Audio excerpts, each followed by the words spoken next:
থাকবো, কিন্তু এই দলকে আমরা তুলবো। বাংলার 2,60,00,000 ভোটার ভোট দিয়েছে বিজেপি বিরোধী ভোট। তারা বিজেপিকেও ভোট দিতে পারতো, দেয়নি, আমাদের দিয়েছে। সেই ভোটটা মমতা ব্যানার্জির ভোট, তৃণমূল কংগ্রেসের কর্মীদের রক্তের ভোট। আর আমি কর্মীদের বলছি, এদের যেতে দিন।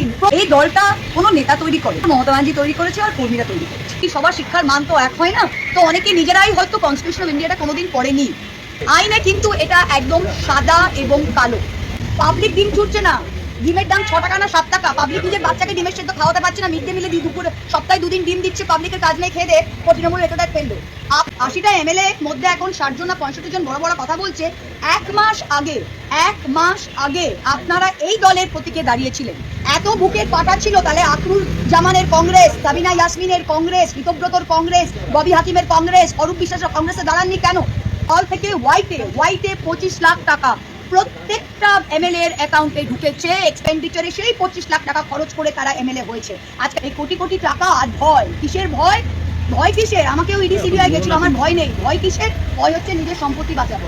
কুণাল ঘোষ, কল্যাণ বন্দ্যোপাধ্যায়ের পর এবার কৃষ্ণনগরের সাংসদ মহুয়া মৈত্র।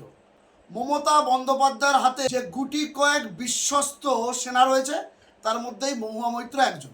এখনো পর্যন্ত আগামী দিন কি হবে রাম জানে। তো আপাতত আজ কালীঘাটে মমতা বন্দ্যোপাধ্যায়ের বাসভবনে মিটিং সেরে মহুয়া মৈত্র বাইরে যখন সাংবাদিকদের মুখোমুখি হলেন, এভাবেই একের পর এক বিস্ফোরক মন্তব্য করলেন এবং চ্যালেঞ্জ ছুড়ে দিলেন দলের বিদ্রোহী বিধায়ক এবং সাংসদদের দিকে। মহুয়া মৈত্রর দাবি, মমতা বন্দ্যোপাধ্যায়ের পাশে তারা যে 5-7 জন 8 জন পড়ে আছেন, তারাই নাকি তৃণমূল কংগ্রেসকে দাঁড় করিয়ে দেবে এবং বিজেপিকে হটিয়ে দেবে। এটা চ্যালেঞ্জ নিয়েছেন মহুয়া মৈত্র। আগামী দিন কি হবে বললাম না, ভগবান জানে। কিন্তু আপাতত মহুয়া মৈত্রর একটা রুদ্র মূর্তি দেখা গেল এবং তিনি কার্যত এক হাত নিলেন তৃণমূলের বিদ্রোহী সাংসদ ও বিধায়কদের। তিনি তাদের গদ্দার মির্জাপর বলে ভূষিত করলেন। তারপর বললেন এই দল মমতা ব্যানার্জি আর কর্মীরা বানিয়েছে। এই বিদ্রোহীদের মধ্যে কারোর ক্ষমতা নেই নিজের মুখ দেখিয়ে নিজের কারিশমায় নিজের আসনটি জিতে আসবে।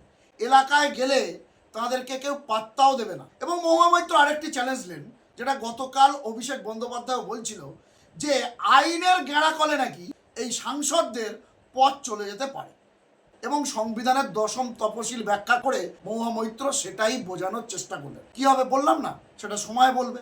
কিন্তু আপাতত মহুয়া মৈত্র বিদ্রোহীদের কার্যত তুলোধনা করলেন। এই যে তৃণমূলের ব্যাংক অ্যাকাউন্ট নিয়ে এত কথা হচ্ছে, ফান্ডিং নিয়ে এত কথা হচ্ছে, মহুয়া মৈত্র পরিষ্কার বললেন একেবারে হোয়াইট মানি এই আজকের যারা বিধায়ক হয়েছেন, বিদ্রোহী হয়েছেন বা অন্যান্য তৃণমূল প্রার্থী যারা হেরে গেছেন, প্রত্যেকের অ্যাকাউন্টে 25 লক্ষ টাকা করে ঢুকেছিল। তখন কেন বাবা তোমরা নিয়েছিলে? এই একই প্রশ্ন কুণাল ঘোষও তুলেছিল।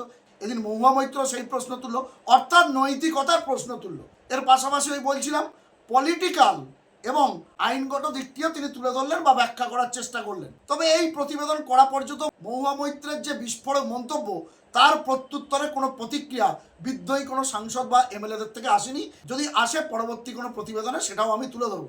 আপাতত আপনারা শুনুন মহুয়া মৈত্র এইসব বিদ্রোহী সাংসদ বিধায়কদের নিয়ে কতটা বিস্ফোরক অভিযোগ করলেন এবং মন্তব্য করলেন, সংবিধান দেখিয়ে, আইন দেখিয়ে, নৈতিকতা দেখিয়ে এবং রাজনৈতিকভাবে। এখন পশ্চিমবঙ্গের মানুষদের, স্পেশালি আমাদের কর্মীদের মধ্যে অনেকে হয়তো বুঝতে পারছে না কি হচ্ছে। রোজ কিছু না কিছু হচ্ছে, রোজ মিডিয়ার সামনে কিছু দেখছে। আমাদের অনেক ভালো কর্মী যারা নিজের ঘাম রক্ত দিয়ে এই দলটা তৈরি করেছে।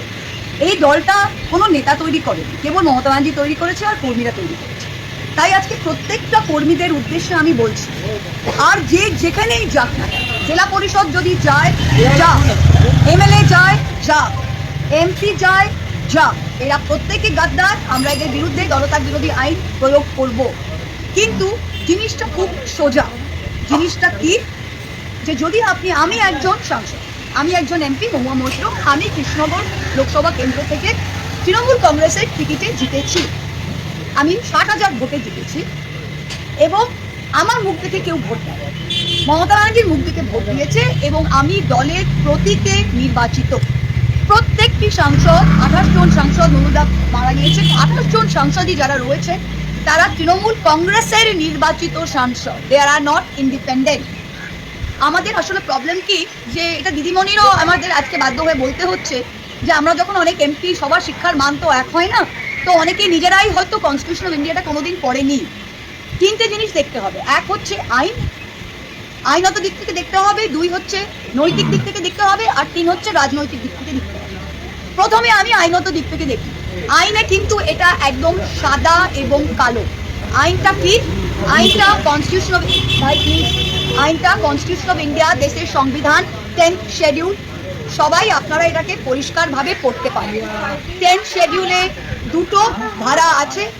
21A, 10th শিডিউলে 21A তে কি লেখা আছে যে কেউ যদি স্বেচ্ছায় ভলেন্টিয়ারিলি তারা যদি নিজের মেম্বারশিপটা দিয়ে দেয় তবে সে ডিসকোয়ালিফাই হবে। 20টা সংসদ কি করেছে? 20টা সংসদ সই করে বলেছে যে আমরা তৃণমূল কংগ্রেসের সাথে নই, আমরা এখন national citizen party of India. বলেছে কি বলেন?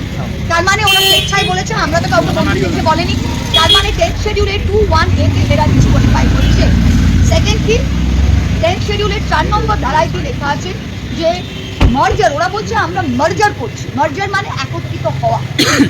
মার্জার লেজিসলেটিভ পার্টি করতে পারে না, পলিটিক্যাল পার্টি করতে পারে। পলিটিক্যাল পার্টি আর লেজিসলেটিভ পার্টির মধ্যে পার্থক্যটা কি? একজন মা, একজন সন্তান। আমি প্রথমে তৃণমূল কংগ্রেসের মেম্বার হয়েছি, তবে আমি সাংসদ হয়েছি। আমি তৃণমূল কংগ্রেসের মেম্বার না হয়ে আমি তৃণমূল কংগ্রেসের সাংসদ নির্বাচিত হতে পারি না। তাই সিমিলারলি লেজিসলেটিভ পার্টি বা parliamentary party is a part of the political party. 10th শিডিউলের 4 নম্বর ধারায় পরিষ্কার লেখা আছে মার্জার একমাত্র হতে পারে যখন 2/3 অফ অরিজিনাল পার্টি মানে পলিটিক্যাল পার্টি সেটা যদি মার্জ হয় তবে হতে পারে। এখানে 2/3 অফ অরিজিনাল পার্টি হলে সমস্ত political party, 2/3 of all committees, 2/3 of working committee, তবে সেটা কি হয়েছে? তাহলে ওদের কাছে 2 জন থাকুক, 25 জন থাকুক, আইনত ওদের 0। আজকে আমরা গলা ফাটিয়ে বলতে পারছি এই হচ্ছে আমার পজিশন। একটা গদ্দারকে আমি চ্যালেঞ্জ করছি, ব্যক্তিগত আক্রমণে যাবেন না। অভিষেক কত খারাপ আর কে কি করেছে ওইসবে যাবেন না। আপনারা সোজা দাঁড়িয়ে মাটিতে দাঁড়িয়ে বলুন যে আইনত ভাবে আপনারা কোন ধারায় আপনারা বলতে পারছেন যে আপনারা অ্যান্টি ডিফেকশনে করবেন না। সেকেন্ড, নৈতিক দিক থেকে যদি আমরা দেখি, তাহলে আপনারা বিজেপির লোকগুলো এখন আমাদের দিকে ডিম ছুটছে, পাবলিক ডিম ছুটছে না। ডিমের দাম 6 টাকা না 7 টাকা। পাবলিক নিজের বাচ্চাকে ডিমের সেদ্ধ খাওয়াতে পারছে না, মিড ডে মিলে দুপুরে সপ্তাহে 2 দিন ডিম দিচ্ছে, পাবলিকের কাজ নেই, খেয়ে দেয় তৃণমূল নেতাদের ফেলবে। আপনারা আপনাদের এলাকায় বেরোতে পারবেন? কারণ আপনারা ভোট নিয়েছেন তৃণমূল কংগ্রেসের নামে। এই 20টা সংসদ যদি রাস্তায় হাঁটে উইদাউট দ্য তৃণমূল প্রতীক, এরা ভোট পেত? আর 80টা এমএলএ মধ্যে এখন 60 জন না 65 জন বড় বড় কথা বলছে। 1 মাস আগে আপনারা এই দলের প্রতীকে দাঁড়িয়েছিলেন। এত বুকের পাটা ছিল, তাহলে আখরুল জামানের কংগ্রেস, সাবিনা ইয়াসমিনের কংগ্রেস, ঋতব্রতর কংগ্রেস, ববি হাকিমের কংগ্রেস, অরূপ বিশ্বাসের কংগ্রেসে দাঁড়াননি কেন? নৈতিক দিক থেকে আপনারা কোন দিকে দাঁড়িয়ে আছেন? আজকে আপনারা বলছেন চিঠি লিখে যে আমাদের দলের টাকা, দল থেকে হোয়াইটে 25 লাখ টাকা প্রত্যেকটা এমএলএ এর অ্যাকাউন্টে ঢুকেছে। এক্সপেন্ডিচারে সেই 25 লাখ টাকা খরচ করে তারা এমএলএ হয়েছে। আজকে তারা বলার চেষ্টা করছে যে ব্যাংক অ্যাকাউন্টে হ্যান হয়েছে, ত্যান হয়েছে। এগুলো ফুললি কমপ্লায়েন্ট, লিগালি অডিটেড, প্রত্যেকটা পলিটিক্যাল পার্টির অডিটেড অ্যাকাউন্টস আছে। 3 নম্বর, রাজনৈতিক দিক থেকে তারা এই বললাম না, এই কোটি কোটি টাকা আর ভয় কিসের? ভয় কিসের? আমাকেও ইডি সিবিআই গেছিল, আমার ভয় নেই। ভয় কিসের? ভয় হচ্ছে নিজের সম্পত্তি বাঁচাবো, ভয় হচ্ছে আমার আলামিন মিশনে স্টেক আছে সেটা বাঁচাবো, ভয় হচ্ছে আমার ক্যারিয়ার শেষ, কোন কালে আমি অভিনেত্রী ছিলাম সেটা শেষ, কোথায় 2-3টে শো আছে সেগুলো ক্যান্সেল হবে। ভয় কিসের? বড়োদায় আমি ইললিগালি জমি দখল করেছি, হাইকোর্ট আমায় ডান্ডা মারছে, সেগুলো ভয় কিসের? নিজের পাপের ভয়। আজকে নিজের পাপের ভয় আর টাকা খাওয়ার জন্য গেছে। আমি লিখে দিতে পারছি যে এদের যদি এইটুকু রাজনৈতিক বা নৈতিক সেন্স থাকে, তৃণমূল কংগ্রেস পছন্দ নয়, নো প্রবলেম। অভিষেক পছন্দ নয়, নো প্রবলেম। মমতাদি কথা শোনে না আপনার, খুব ভালো। বাসুনিয়া সাহেব আপনাকে কোনো অসিত মাল বলছে, আমায় কোনোদিন মমতাদি ডাকেনি। আল্লাদি 2বার এমএলএ এমপি হলেন মমতাদির মুখ না দেখে। যান না, নিজের মুখে একবার লড়ে দেখান না। বাসুনিয়ার বউ নিজে এমএলএ, সে এমপি, সে বলছে আমার সাথে ডিসকাশন হয়নি। তোর বউকে কি আমরা রাস্তা থেকে তুলে টিকিট দিলাম যে তোর সাথে ডিসকাশন হয়নি? মানে এগুলো যুক্তিহীন কথাবার্তা। আর আমি কর্মীদের বলছি এদের যেতে দিন। প্রত্যেকটা জেলা পরিষদ, আজকে নদিয়া জেলা পরিষদ ওরা অনাস্থা আনছে, আমি বলছি ফেলতে দাও জেলা পরিষদ, 1 পয়সা দেবো না। 10 জন এসে তারা জেলা পরিষদ, এদের আমরা জিতিয়েছি, কর্মীরা জিতিয়েছে। আজকে জেলা পরিষদের নির্বাচিত সদস্যরা বলছে আমাকে 10 লাখ টাকা দিন, আমি অনাস্থা করিয়ে দেবো। দরকার নেই, ফেলে দাও, দরকার নেই, ইস্পার উস্পার হোক। আমরা 5 জন দাঁড়িয়ে থাকবো, কিন্তু এই দলকে আমরা তুলবো। বাংলার 2,60,00,000 ভোটার ভোট দিয়েছে বিজেপি বিরোধী ভোট। তারা বিজেপিকেও ভোট দিতে পারতো, দেয়নি, আমাদের দিয়েছে। সেই ভোটটা মমতা ব্যানার্জির ভোট, তৃণমূল কংগ্রেসের কর্মীদের রক্তের ভোট। এই ভোটটা কোনো মেম্বার যদি ভাগতে চায় ভাগো। নদীডাঙ্গা 1 পঞ্চায়েতে আপনারা পঞ্চায়েত ফেলবেন, ফেলেন। এই দুটো চোর মেম্বারকে নিয়ে ভোট চাইতে যেতে পারছি না, ফেলেন। জেলা পরিষদ ফেলবেন, ফেলেন। যে যাবার যান, কর্মী থাকবে, কর্মী তৈরি করেছে আর মমতা ব্যানার্জি থাকবে। আর আমরা যদি 7-8 জনও থাকি, আমরা কিন্তু বিজেপিকে ফিনিশ করে আমাদের দেশটাকে বাঁচাবো।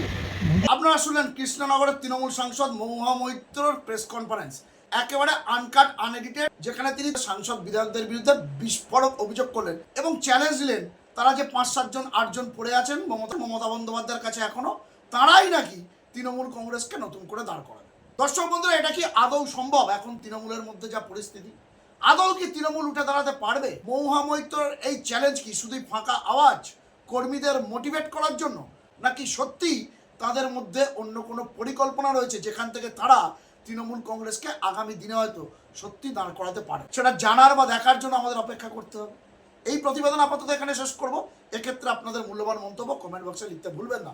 আপনাদের গুরুত্বপূর্ণ মতামত ও পরামর্শ খবর আলো সম্রাট ইউটিউব চ্যানেলকে আরও সমৃদ্ধ করবে। ভালো থাকবেন, সুস্থ থাকবেন, সতর্ক থাকবেন। খবর আলো সম্রাট ইউটিউব চ্যানেলের সঙ্গে থাকবেন। নমস্কার।